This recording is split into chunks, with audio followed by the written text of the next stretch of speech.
Doctor, ¿alguna cuestión para opinar? Todo pesa sobre los jueces. Hasta ahora lo que venimos escuchando, tienen todas las herramientas. No, la culpa de todo la tiene el Ejecutivo, nosotros.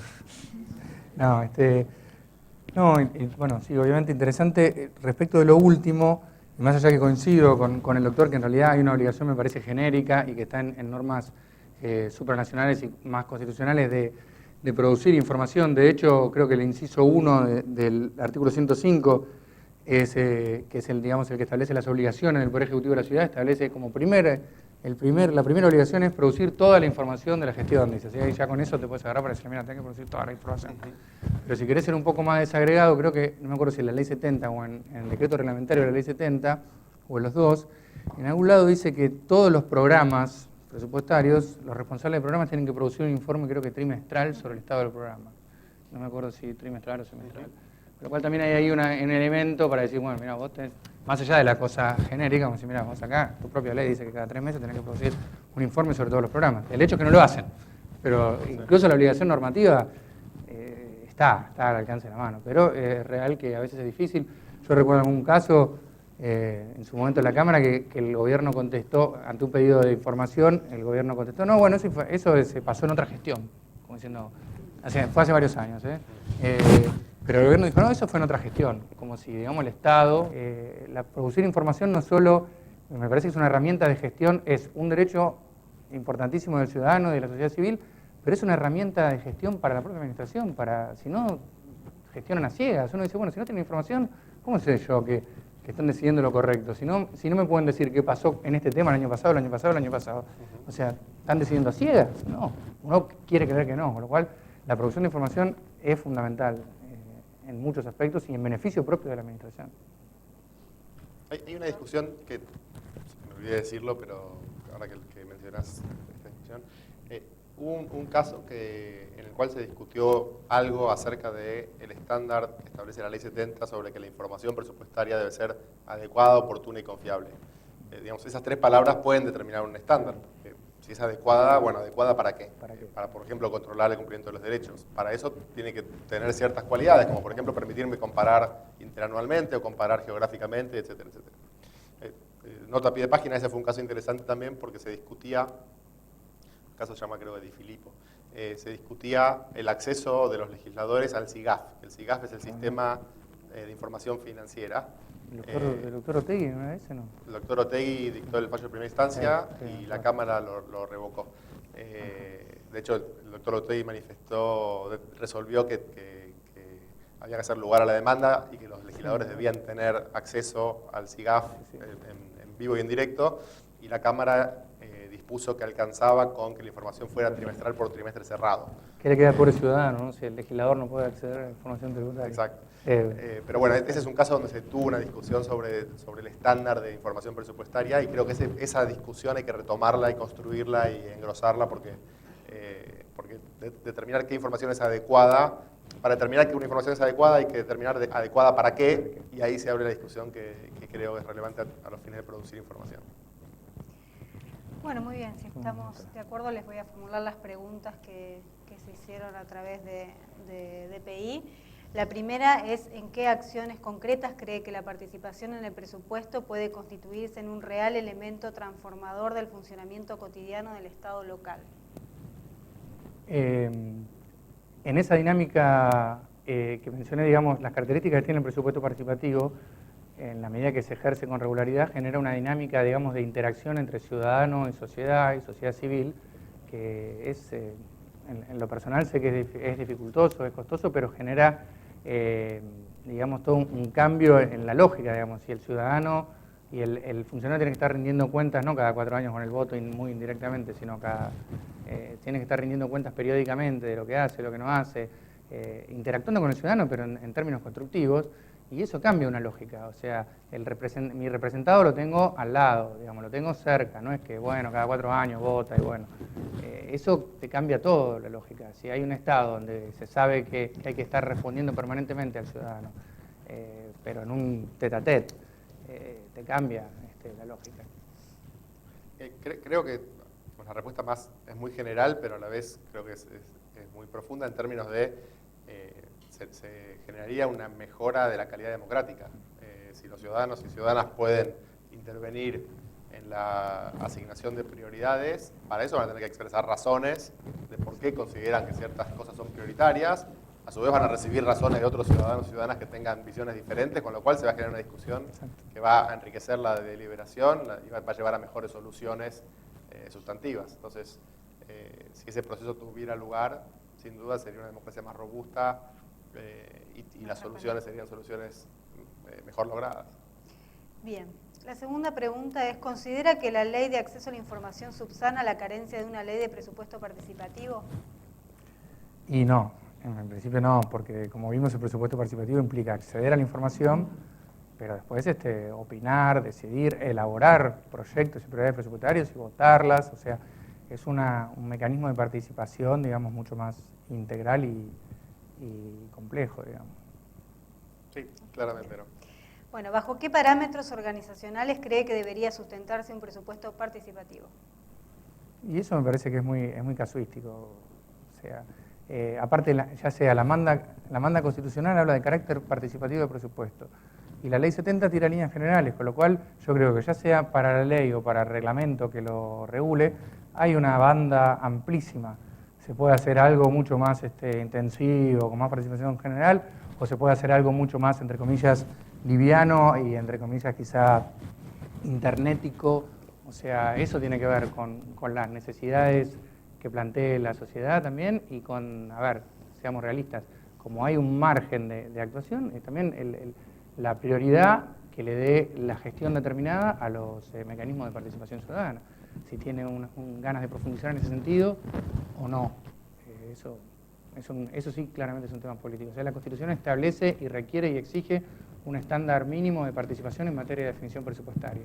Ahí, ¿cómo lo definimos? Bueno, eso ya es materia del legislador o del Poder Ejecutivo si reglamenta.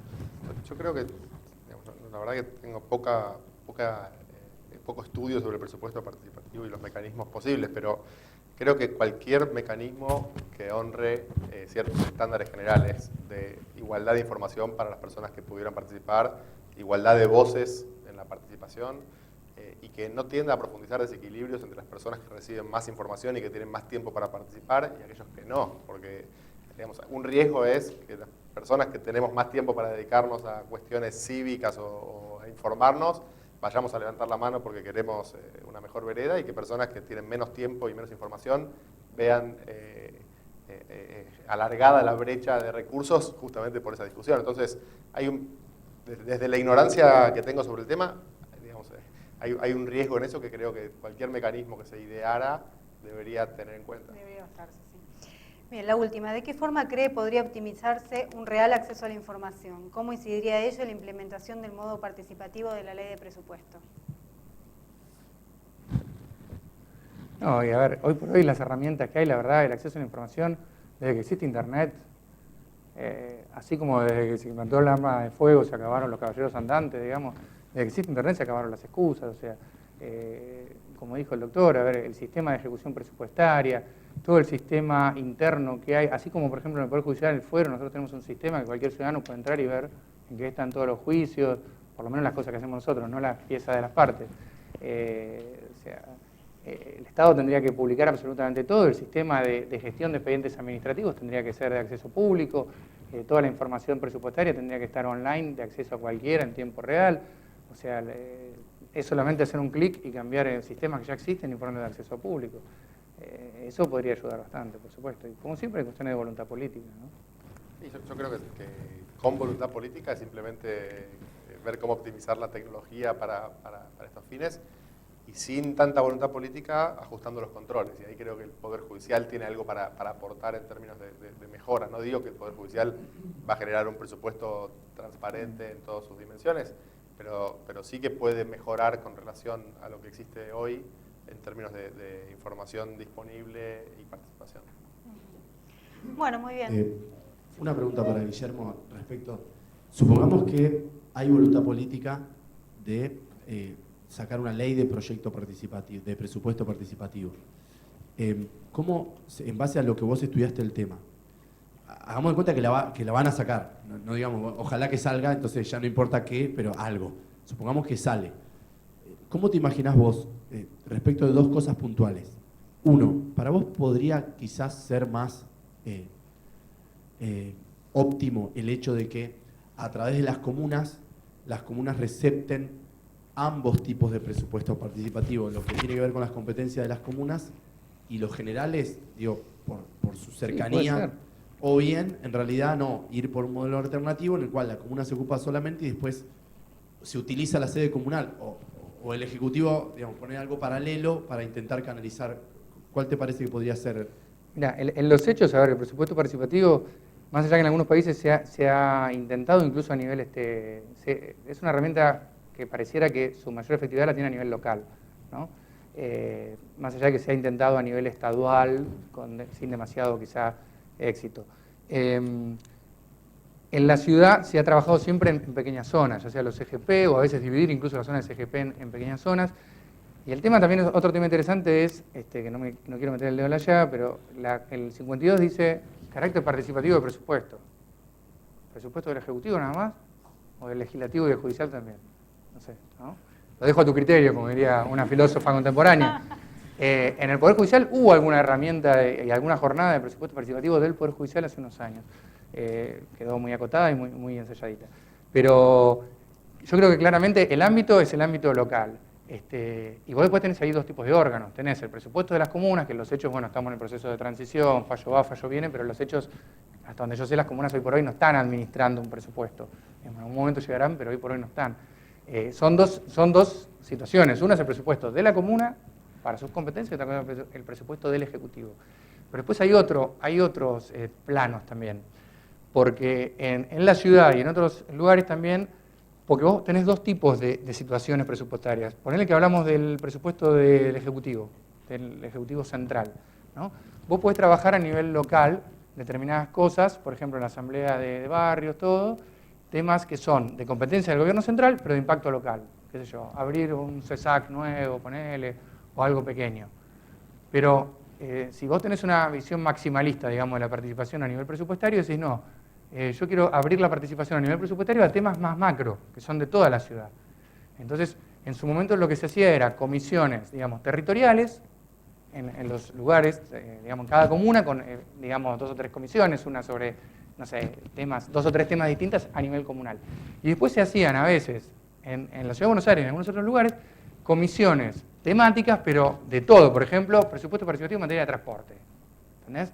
Por ejemplo, para el tema de subte. Entonces, bueno, no puedes trabajar en la comuna, porque en la comuna te van a decir, sí, arreglame la estación mía. No, por ejemplo, una comisión de presupuesto participativo de transporte podría ser general de toda la ciudad. Entonces van todos ahí, gente de todos lados, ONG, todo, y dicen, bueno, a ver qué hacemos, qué privilegiamos. ¿Extendemos la línea tal o la línea tal? ¿Arreglamos la línea tal o la línea tal? ¿Metrobús en el norte o Metrobús en el sur? ¿Qué primero? ¿Qué no?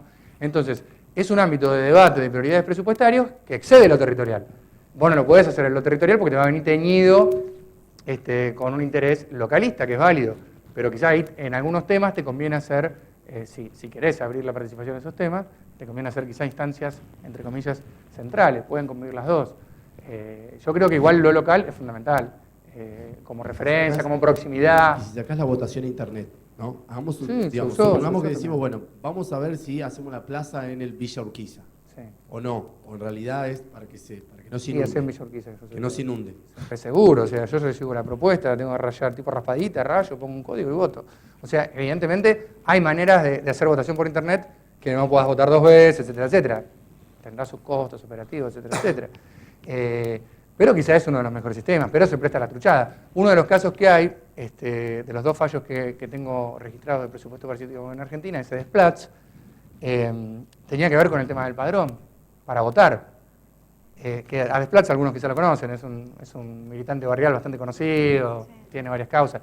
Bueno, el señor Desplatz hacía un planteo válido, pero después, a ver, por ejemplo, ¿cómo estaba en ese momento? En ese momento decía que podían votar los que vivían en la zona y además, no solo los que vivían, si vos acreditabas algún interés.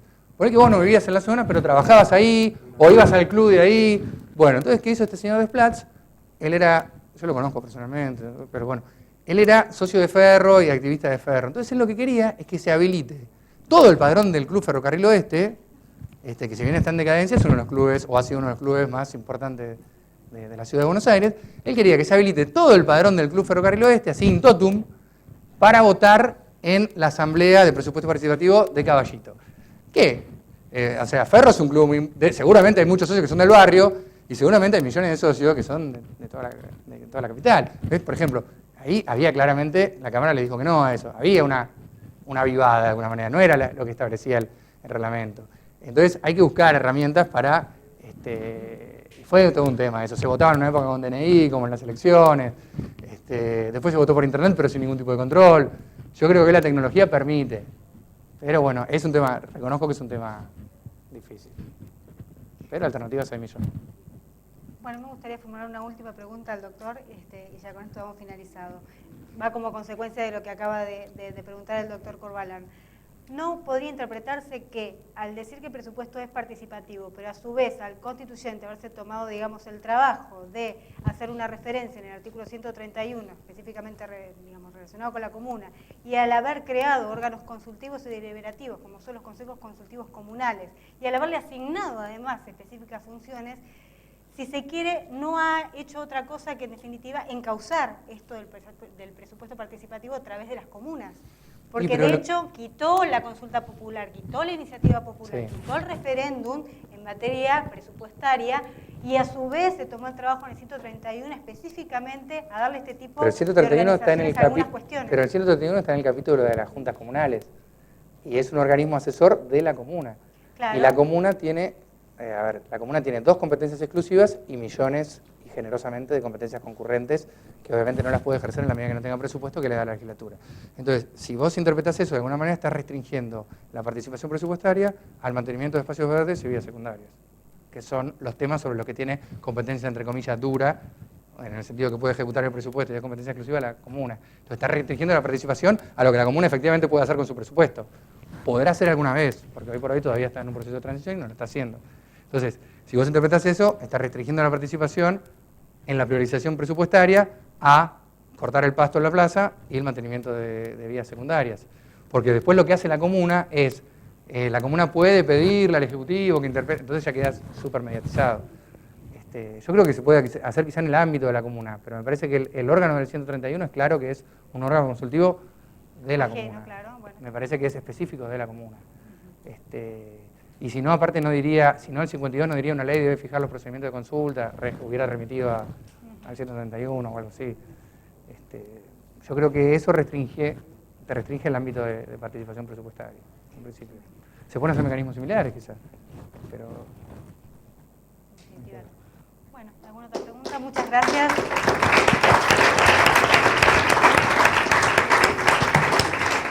Bueno, damos por finalizada la primera jornada de Administración y Derecho Presupuestario de la Ciudad Autónoma de Buenos Aires.